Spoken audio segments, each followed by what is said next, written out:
আসসালামু আলাইকুম, সবাই কেমন আছেন? আশা করি সবাই ভালো আছেন। এইচটিএমএল পার্ট 3 তে আপনাদেরকে জানাই শুভেচ্ছা। এখন আমরা শিখব যে এইচটিএমএল পার্ট 3 তে আমরা কি শিখব। এইচটিএমএল পার্ট 3 তে শিখব ট্যাগ এবং অ্যাট্রিবিউট। ট্যাগ কি এবং অ্যাট্রিবিউট কি? আমরা এখানে লিখলাম পার্ট 2।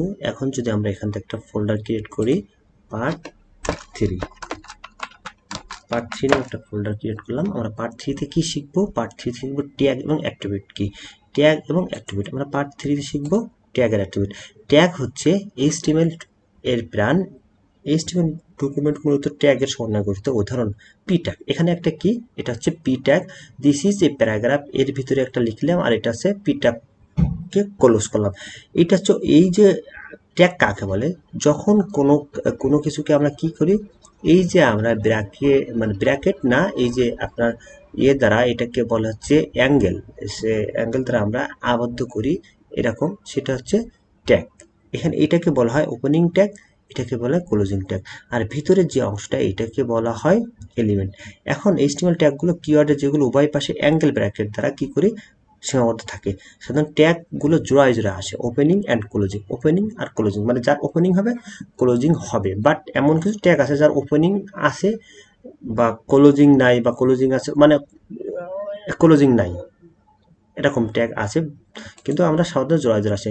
এইচটিএমএল ট্যাগ মূলত দুই ধরনের ট্যাগ। একটা হচ্ছে কন্টেইনার ট্যাগ, এর ওপেনিং অ্যান্ড ক্লোজিং থাকে, যেমন পি ট্যাগ, এটা এইচটিএমএল, যেমন এইচটিএমএল ট্যাগ, এইচটিএমএল এটার ক্লোজিং আছে। আর আছে এমটি ট্যাগ, এর জন্য কোনো ক্লোজিং থাকে না, যেমন বিআর, এইচআর, আইএমজি, ইমেজ, এইগুলোর হচ্ছে কোনো কি থাকে না, ক্লোজিং থাকে না। এইগুলো হচ্ছে এমটি ট্যাগ বলা হয়, এগুলো এমটি ট্যাগ বলা হয়। এবং যদি এইচটিএমএল এর অ্যাট্রিবিউট সম্পর্কে বলি, এইচটিএমএল ট্যাগকে কর্মদক্ষতা বাড়ানোর জন্য অ্যাট্রিবিউট ব্যবহার করা হয়। যেমন এখানে কি লিখলাম, হেড, এটা বোঝা দরকার। এই যে বডি, বডি এখানে আছে কি বিজি কালার, মানে ব্যাকগ্রাউন্ড কালার কি আছে গ্রিন। এই যে কথাটা, এইটা হচ্ছে কি বলা হয় অ্যাট্রিবিউট। এই যে বিজি কালারটা হলো অ্যাট্রিবিউট, এই যে বডিটা হচ্ছে ট্যাগ, বিজি কালারটা অ্যাট্রিবিউট, এবং এই গ্রিনটা হচ্ছে অ্যাট্রিবিউট ভ্যালু। তাহলে আমাদের এখান থেকে বোঝার দরকার না, জাস্ট আমরা জানলাম যে ট্যাগ কি এবং অ্যাট্রিবিউট কি।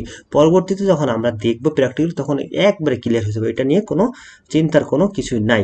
তাহলে আজকে আমরা শিখলাম ট্যাগ কি, ট্যাগ কয় প্রকার, অ্যাট্রিবিউট কি, কিভাবে কাজ করে, এটুকু।